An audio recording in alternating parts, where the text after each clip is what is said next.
से तो गैस निकाल के चाय बना के प्रधानमंत्री बने हैं, तो इनको क्या पता आज बच्चे का जिंदगी कितना दाव पे लग गए हैं। तो बच्चे भविष्य को लेके बहुत ज्यादा सिंसियर है, भविष्य को लेके आगे जाके डॉक्टर बनने का जो सपना देख रहे थे, उनका तो सब कुछ सपना में बिल्कुल पानी फिर चुके हैं। और जिस तरीके से बच्चे मेहनत कर रहे हैं, पूरा साल मेहनत करके पेपर देने के लिए आते हैं और उसके बाद ऐसा हो जाता है। और रिजल्ट किस तारीख को आता है? 4 तारीख को। डेट उन्होंने पहले दे रखा था, 14 को दे रखा था, तो 14 से 4 अचानक किया और कोई घोषणा नहीं की गई कि ये पहले हो रहा है। तो जो इलेक्शन का रिजल्ट आ रहा था उसके मतलब हल्ला गुल्ला में, शोर में ये दब जाए और इसमें जो धांधली है वो किसी को नजर ना आए। ग्रेस की बात, ग्रेस नंबर की बात तब कबूला एनटीए ने जब हल्ला हो गया और मामला कोर्ट में चला गया। उससे पहले अगर लीगली रूप से वो काम कर रहा था, जो कानून का वास्ता दे के वो कह रहा है कि हम कानूनी रूप से ग्रेस दिए हैं, तो उसका पहले अनाउंसमेंट में ही घोषणा कर देता। तो उसमें नहीं किया। जब जब पूरा चारों तरफ से दबाव बन गया तब जाके उसने घोषणा किया कि हमने ग्रेस दिया है। दुख भी लग रहा है, हंसी भी आते हैं कि हम लोग ऐसे एक सरकार के ऊपर भरोसे में हैं जो इन्वेस्टिगेशन भी नहीं करवा रहे, कुछ नहीं करवा रहे, बच्चों के ऊपर फिर से करे कि ये वो होगा। तो ये तमाम जो बातें देख के मुझे यही लग रहा है पूरी तरीके से ऊपर से नीचे तक पूरी तरीके से धांधली है। एनटीए को बीच में लाया ही गया है करप्शन के लिए, क्योंकि बिल्कुल, क्योंकि इससे पहले जो नीट था या जेई मेंस था वो सब अपना एग्जाम खुद करते थे, उसमें कोई वो नहीं। ये बीच में एनटीए को खड़ा कर दिया गया, एक मतलब एक क्या कहेंगे सीधे तौर पे दलाल के रूप में, और वो एग्जाम करेगा और उस पे इतने आरोप पर लग रहे हैं और उसी के हाथ में और इन्वेस्टिगेशन भी वही करेगा जिसने चोरी किया है। तो पैसा दे के इस तरीके से पास होके आएंगे तो बच्चे अच्छा डॉक्टर बन पाएंगे? आप खुद समझे ना, अच्छा डॉक्टर बन पाएंगे। डॉक्टर को तो भगवान मानते हैं, धरती का भगवान मानते हैं डॉक्टर को। उस डॉक्टर आप उम्मीद कर सकते हैं कि ऐसा अच्छा डॉक्टर।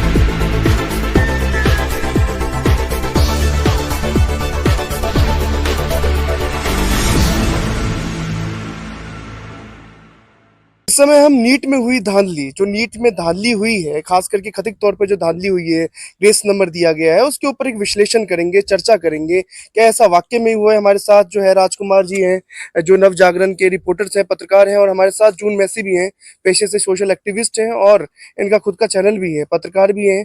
और आज हम लोग आपसे विश्लेषण करेंगे कि क्या ये सच में हुआ है, क्या ये धांधली हो सकता है, और खास करके इस धांधली के पीछे आखिर किसका हाथ हो सकता है, क्योंकि बड़े अलग अलग एंगल से हम इस चीज पर विश्लेषण करेंगे, बात करेंगे।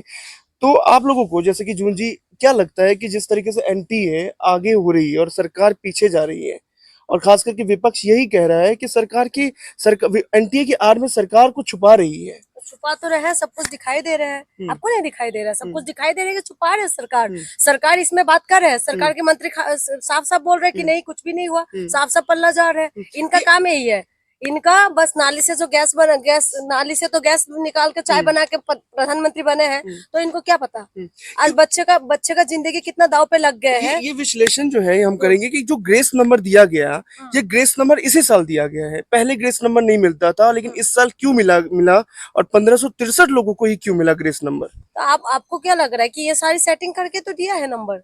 पहले नहीं दिया था। पहले का जो रिकॉर्ड चेक करते हैं तो उसमें देखा जाता है कि उसमें नहीं है, लेकिन इस बार है। और इस बार ये भी बताया जा रहा है कि धांधली पूरी तरीके से हुआ है और बच्चों ने वो सेटिंग करके, अभी मैंने किसी न्यूज में देख रही थी, उसमें बता रहे थे कि वो पेपर पहले खरीदा भी गया था, कोई पैसा लेके खरीदा भी जा रहा था। तो इस तरीके की न्यूज भी चल रहा है।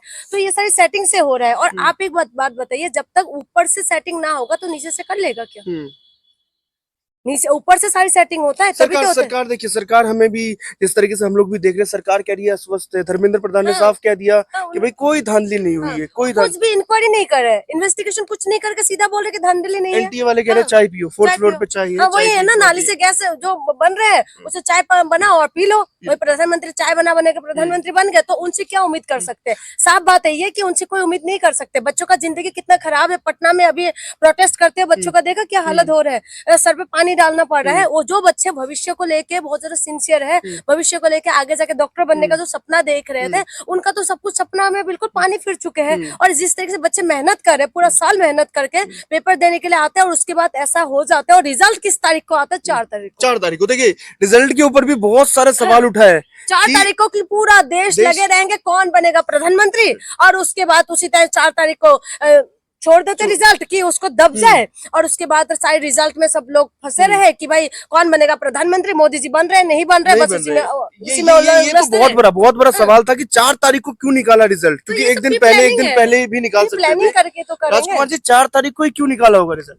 नहीं, जाहिर सी बात है जो जून जी कर रही हैं वो बात सही है, क्योंकि इनका मकसद यही था। अगर ये मकसद नहीं होता तो जो डेट उन्होंने पहले दे रखा था 14 को दे रखा था, तो 14 से 4 अचानक किया और कोई घोषणा नहीं की गई कि ये पहले हो रहा है।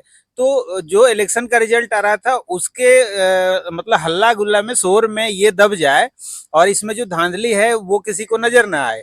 दूसरी बात, जो ग्रेस नंबर की बात तब कबूला एनटीए ने जब हल्ला हो गया और मामला कोर्ट में चला गया। उससे पहले अगर लीगली रूप से वो काम कर रहा था, जो कानून का वास्ता दे के वो कह रहा है कि हम कानूनी रूप से ग्रेस दिए हैं, तो उसका पहले अनाउंसमेंट में ही घोषणा कर देता, तो उसमें नहीं किया। जब पूरा चारों तरफ से दबाव बन गया तब जाके उसने घोषणा किया कि हमने ग्रेस दिया है। इसमें भी अब शक की गुंजाइश है अभी, और भी ये मामला और भड़केगा तब जब उन्होंने जो कहा है कि 1563 या 67 जो बच्चों को ग्रेस दिया है उनका री एग्जाम होगा, लेकिन उसके बाद जो बचे हैं उनका नंबर अगर डिफरेंट आ जाता है तो फिर उसका क्या होगा, उसका क्या जवाब? एक सवाल तो बनता है ना कि जैसे कि जो 1563 लोग हैं जिनको ग्रेस नंबर दिया गया और उनको पता भी नहीं कि उनको ग्रेस नंबर दिया गया, वो दोबारा से एग्जाम में बैठेंगे। मतलब नीट जैसा पेपर जिसकी इतनी धड़ाके से तैयारी की जाती है बच्चे की तरफ, तो उसके बाद वो दोबारा एग्जाम से उनको भी तो लगेगा कि यार हमने इतनी मेहनत की, हमें ग्रेस नंबर दे दिया गया, और ग्रेस नंबर देने के बाद दोबारा से हमसे एग्जाम लिया जा रहा है। तो यही तो आप खुद समझे ना, मुझे तो दुख भी लग रहा है, हंसी भी आते हैं कि हम लोग ऐसे एक सरकार के ऊपर भरोसे में हैं जो इन्वेस्टिगेशन भी नहीं करवा रहे, कुछ नहीं करवा रहे, बच्चों के ऊपर फिर से करे कि ये वो होगा। तो ये तमाम जो बातें देख के मुझे यही लग रहा है पूरी तरीके से ऊपर से नीचे तक पूरी तरीके से धांधली है, और इसमें बच्चों की मेंटली और फिजिकली उनका सिचुएशन क्या होगा आप खुद समझिए, और उस परिवार का क्या हालत हुआ है। मुझे लगता है कि चुनाव खत्म हुआ और सरकार जो बनी है, सरकार के बाद ये सबसे बड़ा एक आरोप है और सबसे बड़ा धांधली।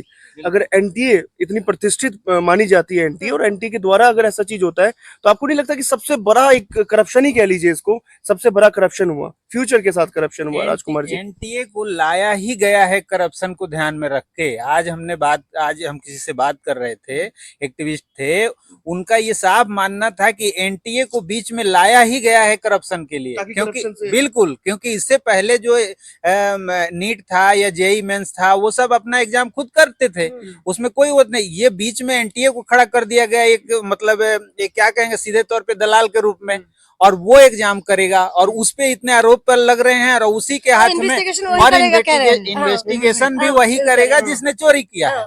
तो जो हाई पावर कमेटी बना रहे हैं लोग, हाई पावर कमेटी नाम दे रहे हैं, और उस कमेटी ने जो बोला उसको वो भी कर लिया, रिकमेंड भी कर लिया सुप्रीम कोर्ट ने। तो वही तो मैं कह रही हूँ, जो कहते हैं ना चोर है, चोरी भी करे और चोरी के बाद वो इन्वेस्टिगेशन भी वही करेंगे, वही उसको फिर खुद को साबित कर देंगे कि मैं गुनहगार हूँ।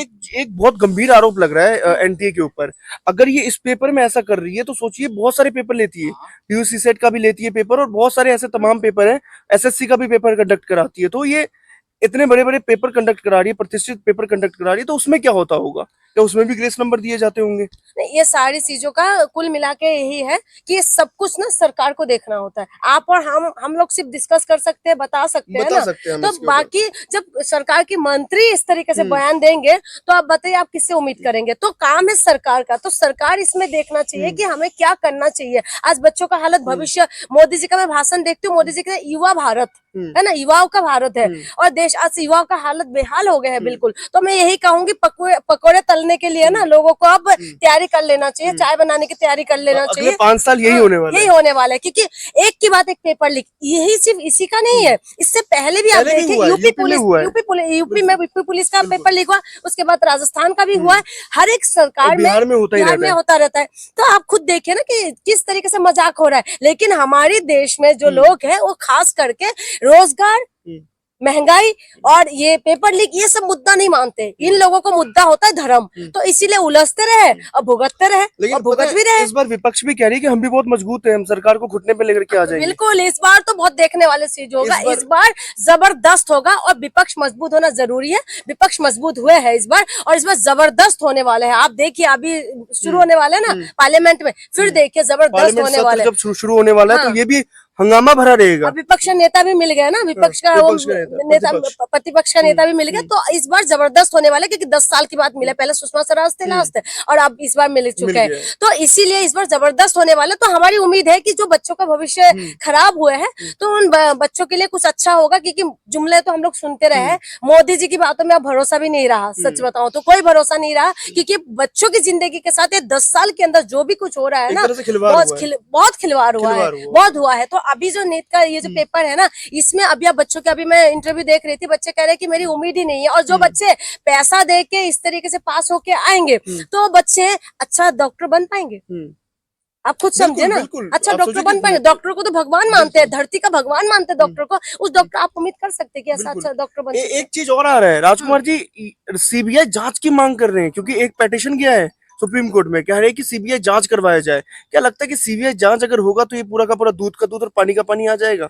नहीं, बिल्कुल वो तो होना चाहिए, सीबीआई जांच होनी भी चाहिए, क्योंकि इतना बड़ा लेवल पे अगर धांधली हुई है। दूसरी बात यह है कि कल जैसे पवन खेड़ा जी कह रहे थे, ये जो सरकार है ये भी ग्रेस नंबर लेके चल रही है। ये तो तो इस बार ग्रेस नंबर लेके प्रधानमंत्री मोदी जी शपथ लिए हैं, तो वो खुद ग्रेस नंबर पे लिए हैं, तो उनके लिए ग्रेस मार्क कोई बड़ी बात नहीं है। सरकार इसलिए सीबीआई जांच के बारे में कुछ सोच नहीं रही है। और धर्मेंद्र प्रधान जी का ट्विटर अगर देखेंगे, तो जैसा अभी ध्रुव राठी का ट्वीट आया था कि चुनाव से लेके अब तक वो उनके गुणगान में लगे हैं। उन्होंने नीट के बारे में एक शब्द नहीं लिखा, लेकिन शायद उन्होंने भी देख लिया हो उसका वीडियो, तो फिर इन्होंने कल 2 ट्वीट कर दिए लगातार कि जो सुप्रीम कोर्ट ने ट्वीट किया है और ऑर्डर दिया है और ये सब। तो आने वाला समय देखिए अभी और ज्यादा गंभीर होने वाला है, और जब सेशन शुरू होगा तो इस सेशन में इस ग्रेस मार्क की तो चर्चा होगी ही, उनके भी ग्रेस मार्क को लेके लड़ाई होने वाली है। और ये सरकार पूरा इस पे चर्चा रहेगा, और ये 5 साल कैसे चलेगा ये मोदी जी भी समझ जाएंगे कि सरकार कैसे चलेगी। बैसाखी में चलेगी और कैसे चलेंगे। एक तरफ नीतीश बाबू, एक तरफ नायडू, तो इस बार तो जबरदस्त होने वाले हैं। और इस बार एक दुख की बात यह है कि देश की जो जनता के लिए काम क्या होगा ये तो नहीं पता, क्योंकि पहले तो जुमला देते रहे, और इस बार जब गठबंधन का सरकार है तो मोदी जी को भी इस बार पता चल जाएगा कि गुब्बारा से तो हवा निकल चुके हैं, हवा निकल गया। अब दम नहीं रहा। अब 400 पार का जो स्लोगन था ना, वो बिल्कुल खत्म हो चुके हैं। अब बस यही रह गया, बस देखने के लिए। अब 56 इंच का सीना भी पता नहीं कहाँ खो गया है। अब जैकेटों का रंग भी बदल चुके हैं। तो एक चीज और आ रहा है कि स्वयंसेवक संघ से भी इनकी लड़ रही है, लड़ाई हो रही है। मोहन भागवत जी भी खुद बोल रहे हैं, अभी मणिपुर के ऊपर भी सवाल उठा रहे हैं। आप ये देखिए, इटली पहुंच गए हैं, मणिपुर नहीं जा सकते। बच्चे रो रहे हैं, नीट का एग्जाम का इन्वेस्टिगेशन नहीं करवा सकते। ये सब में नहीं करना, इनको बस घूमने के लिए दे दो, बस फ्लाइट में बैठो और एक चीज और मुझे याद है, मैं एक आर्टिकल पढ़ रहा था, आर्टिकल के अंदर लिखा हुआ था कि गवर्नर जो है पश्चिम बंगाल का, वो बोल रहे हैं कि यहाँ पर खूनी खेल खेला जा रहा है। तो लोग उसको वो कह रहे हैं कि आप मणिपुर में जाकर के देखिए, मतलब मणिपुर में देखिए, तृणमूल कांग्रेस के ऊपर जो आरोप लगा रहे हैं वहाँ के गवर्नर कि यहाँ पर कार्यकर्ताओं को बचाइए, मतलब बीजेपी के कार्यकर्ताओं, गवर्नर बोल रहे हैं, मतलब एक पद पे रह करके वो बोल रहे हैं पॉलिटिकल भाषा। वही तो कहते हो, दुख की बात हमारे देश में यह है कि जब हमारे देश के जिसके हाथ में पावर है ना, वो कुछ नहीं करना चाहते, और जिसके हाथ में पावर नहीं है वो तिलबिलाते रहते हैं। सबसे दुख की बात यही है, उनके हाथ में पावर दे रखा हम लोगों ने, लेकिन वो तब भी कुछ नहीं करना चाहते। आप देखें, मणिपुर अभी जल रहे हैं, अभी तक जल रहे हैं, 1 साल हो चुके हैं, क्योंकि मैं भी नॉर्थ ईस्ट से हूँ, मुझे पता है कितना मुश्किल है। बच्चे गायब हो चुके हैं, हस्बैंड वाइफ एक दूसरे से मिल नहीं पा रहे, कोई ऊपर पहाड़ी के ऊपर जो है वो नीचे नहीं आ सकते, इतना बुरी हालत है। महिला को नंगा करके घुमाते हुए वीडियो सबने देखा है, लेकिन उसके बाद भी ये निकम्मी सरकार है जो ये बैठी हुई है, जो कहते हैं कि हम वहां नहीं जा रही है। आप खुद देखें कि कितना दुख की बात है, जो बच्चों का जिंदगी दाव पे लग चुके हैं, लेकिन वही इनका मंत्री कहते हैं कि कुछ भी नहीं हुआ। तो इनसे क्या उम्मीद कर सकते हैं? ये तमाम तरीके की बातें जरूर करते हैं, लेकिन ये काम नहीं करते। ये सिर्फ बोलने के लिए है, सिर्फ बोलेंगे और कुछ करेंगे कुछ नहीं है। अब आप देखते रहिए ना, इस बार जो होगा ना, ये 5 साल जबरदस्त होने वाले हैं, क्योंकि विपक्ष मजबूत होगा तभी जनता की आवाज उठेंगे, और उसके बाद पता चलेगा। क्योंकि पहले तो ये अपना मन मानी, रात को 8 बजे आए, भाई नोट बंद कर दो, 8 बजे आते हैं, जो दिल कहे मोदी जी वही करने लग जाते थे। अब कर लो, अब तो मजा आएगा, अब कर लो। तो राजकुमार जी ने एक अच्छी बात कही कि ग्रेस नंबर पे हाँ, चल रहा है, सरकार बिल्कुल भी चल रहा है। सरकार भी अच्छा, अब घुटनों पे चल रहे हैं। इस सरकार में मतलब जो दो चीजें थी, जो दो बड़ी ताकत थी एनडीए की, और खास करके मोदी जी और बीजेपी की, वो थी हिंदुत्व का एजेंडा और धारा 370।